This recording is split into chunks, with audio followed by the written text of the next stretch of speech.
What is up, guys, and welcome to Built. Now today we are working on this completely custom MGB GT that I've been basically theming on racing Porsche 911s of old, more specifically the beautiful creations built by Akira Nakai, also known as RWBs. And this is my version of an RWMGB or a RWMGB. So we've been building this kit for a few months and we're finally working on probably the most exciting portion, and that is the GT2 style RWB classic scooped spoiler. I mean, this thing is huge. It's getting really massive. I'm actually filming this after doing some of the work for this week because I didn't really talk much at the beginning of this video because I had to think so much. We had so many things go horribly wrong, but the end result is really incredible and I think you guys are really going to love it. So I hope you enjoy this video. I hope it's awesome, and just know that's why I'm not talking in the beginning, because I had to do a lot of thinking to fix the problems that I caused for myself. Check it out.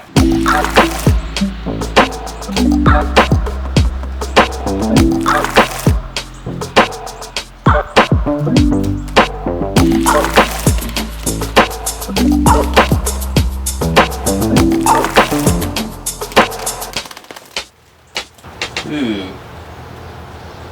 That's no good. That is no good. Well, this is a pretty sad way to start the video. I've heard of this happening, but I have not had it happen to me yet.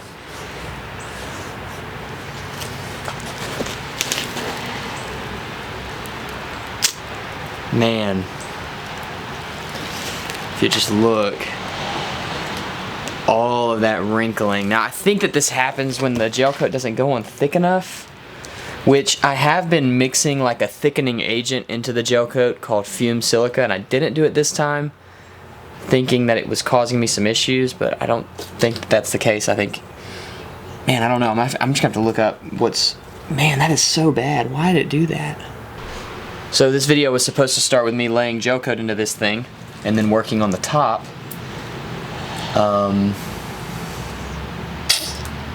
Instead, I think it's gonna start with me sanding this mold, trying to get it smooth, see if we can save it. I know a lot of people might say that I need to just start over, but I think I can save it.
Alright, so I have not been talking as much in this video. In fact, I was thinking about it yesterday, I don't think I've talked at all yet.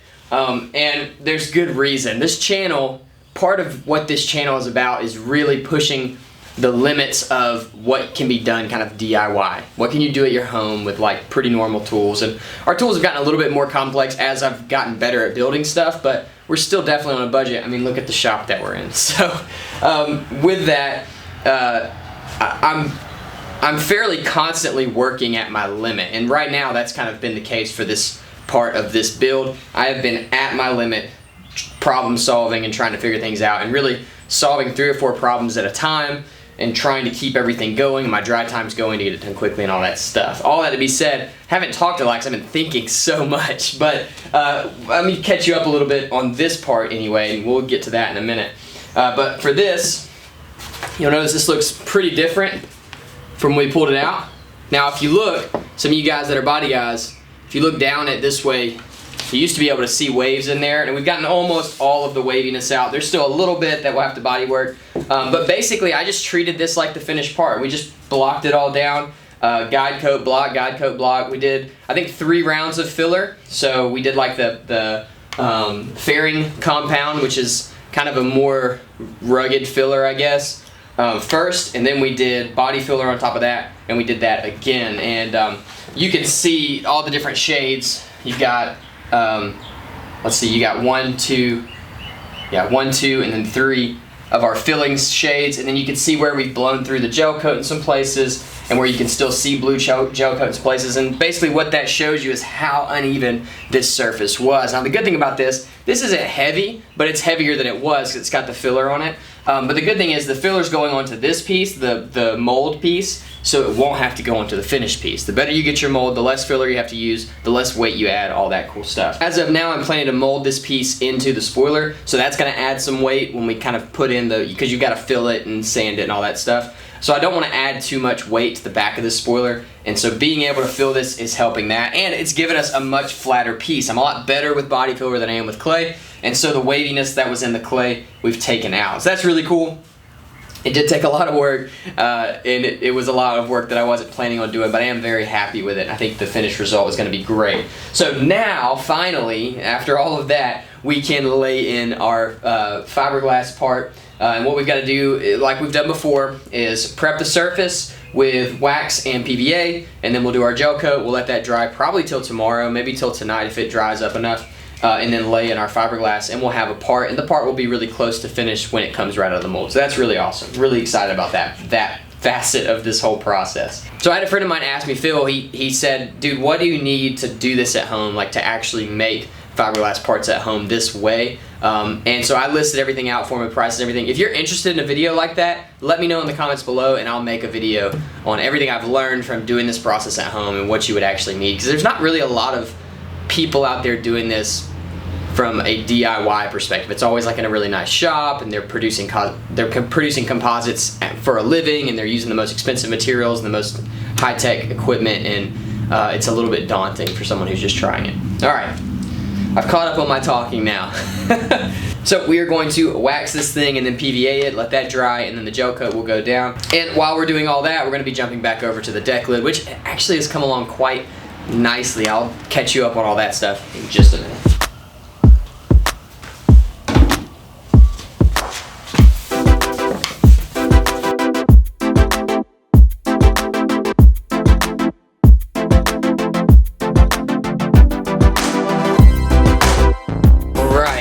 So while we're waiting on that wax to dry, I want to show you what I've done here. It's been really extensive, and it's not what I planned, but when I was kind of putting this all back together, there was this giant opening up in the front of the spoiler where I cut to kind of go around the windshield and stuff, and it looked okay, but it didn't really make sense looking from this side. There's just a big hole, and I didn't like the way that looked, but I had saved some of the offcuts that I'm used to basically make this thing fit in the first place, and just started making more stuff. So the first part is up here. What we did is we sectioned this top kind of support bar a 1/2 inch and pulled it in so that it would fit the new profile of the spoiler. The spoiler is shorter and it's a little bit narrower because of what we cut down. So that fit there, and then just made some cuts so that it would all kind of work into this rear deck lid. So basically what that meant is we made a new opening. We've got a fully enclosed kind of deck lid shelf here. But because we had a deck lid shelf, we had to make a new deck lid. So what I did is I cut a section out of the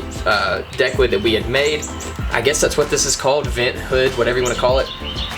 But we cut a section out, and then we took the section that I cut off earlier in last video and grafted it on. So you can see we've reconnected it here, and that made a brand new lid that's a decent amount shorter, probably 4 inches shorter than the OEM one, and it fits in right there very, very nicely. I'm actually super surprised. Now, this deck lid is not going to be functional for this car.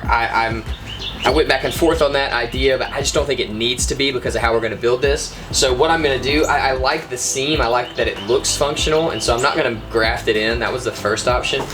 What I am going to do though is we'll trim it all up so it fits in really nicely and the gap's the same all the way around, and then just epoxy it down. So it'll be bonded to this spoiler, and you'll still see the outline of the deck lid. It'll still look like a removable deck lid, but it's just going to be epoxied down. I think it's going to look nice, and more importantly, it's going to make this job a lot easier and faster, and it'll all make sense in the end. So I am really happy with this plan. I think it came out a lot better than what I was doing originally. It was a little bit more work, and obviously we got to smooth this stuff out, but with that fairing compound, it's been just super easy. So what we're going to do here next is just kind of sand this, get it smoothed out as much as I want to with the fiberglass, and then we'll do fairing compound on top of it. And then on these pieces, we'll go back behind them and reinforce them from the back as well. Though this one doesn't really need it.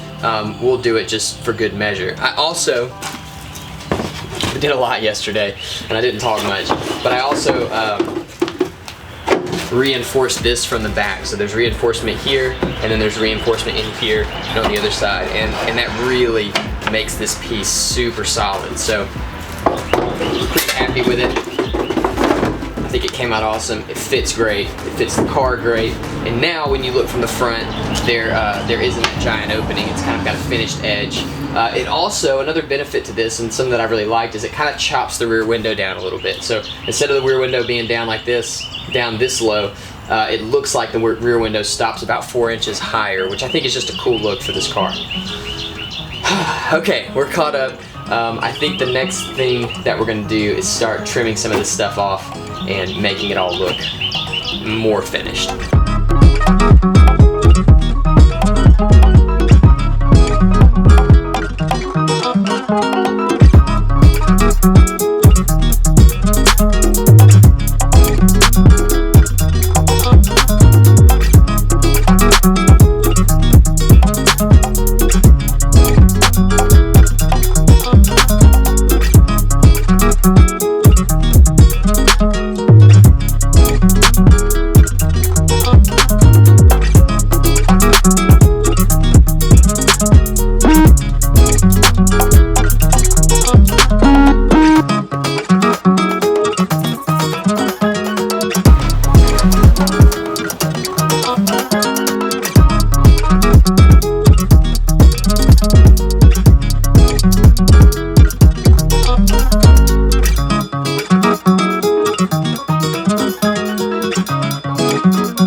So my guess is, based on this, that the blue just went on too thin and that's what caused it to wrinkle. I put my fumed silica in this. It was real thick, brushing it on.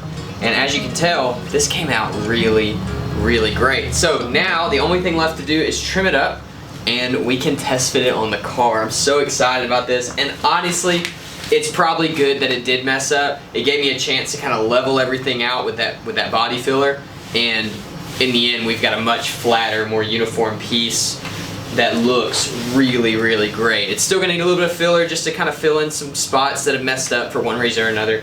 That's just kind of where I am with this whole process, but overall, this is by far the best looking mold that I've pulled. We're getting better every single time. That's pretty great. All right, Dremel tool. I just realized I ran out of cutoff wheels, so I'm gonna be cutting these. I don't have time to go to the store before I've got to get this video out because of how much time this took, but I've got to cut these out just so it'll fit on there. So I'll just trim it right around the gel coat. I think these will do, and we'll come back later with a Dremel and trim everything else off. All right, so for you guys that maybe haven't seen this process before, that is a very rough cut. I will be cleaning that up, but if we did everything right, then this piece that we just made will fit onto here and smooth everything out and make this look like a piece that belongs on this car. And it'll be a great conclusion to this video. If we did it wrong, then it won't fit. And I guess it'll still be a conclusion. I think it's gonna fit though. Have hope.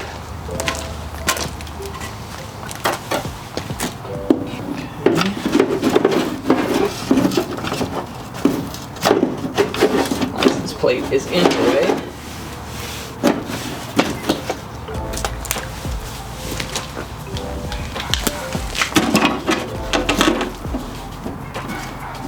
Go. That goes right here. Yes. Oh yeah, man. Looks good. Look at that. Wow. Very cool, very cool. Very cool. Yeah, buddy. More ice cream? Yeah. I think that might be enough ice cream, dude. Let's screw this together. It's not enough ice cream! Not enough ice cream?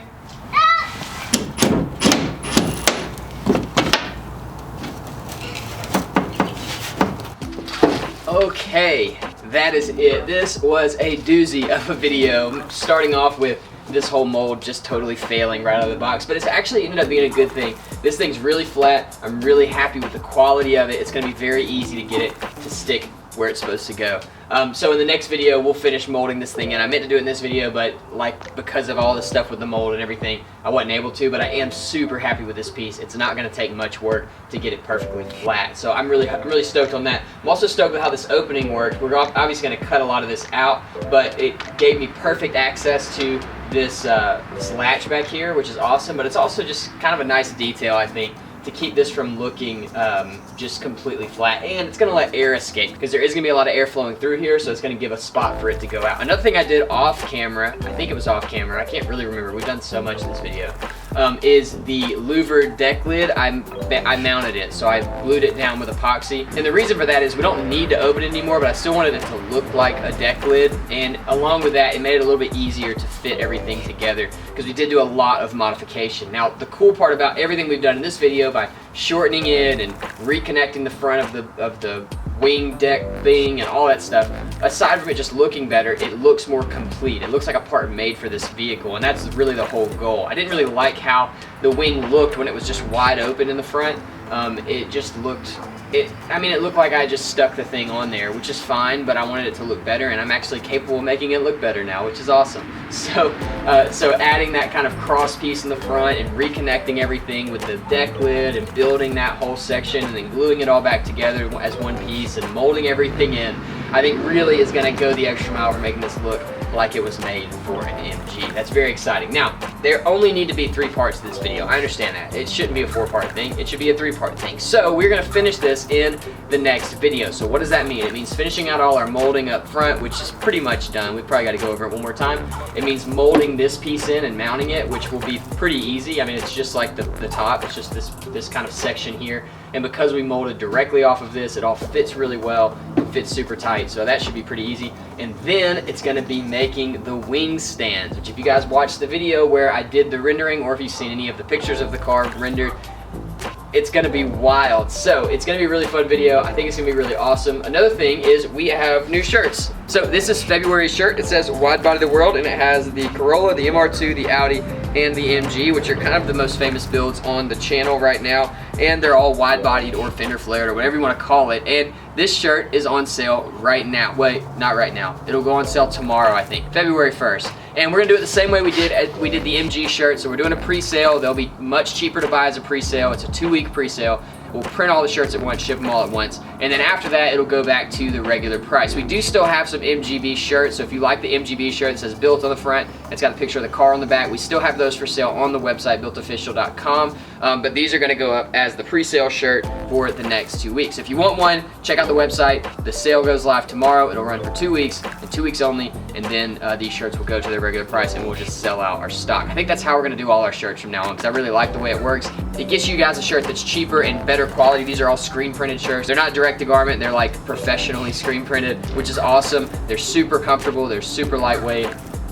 Everything is better and everything is cheaper, and that is just, it just doesn't happen very often. So go snag a shirt when these go live. I'll keep talking about them until the sale is over. Thank you guys so much for watching. I'm so stoked with how this thing has come out. It looks insane on the car, and next week we're really gonna get to see it with all this, you know, mess cleaned up and molded in, and we'll paint it all one color again, and it's gonna be good. This has been a much bigger project than I was planning on it being, which is typically how it goes, but I'm really, really happy in how this whole just ridiculous monstrosity has come together. And I think I'm gonna be even happier when we have those giant wings on the back of it. Yes, I did say wings.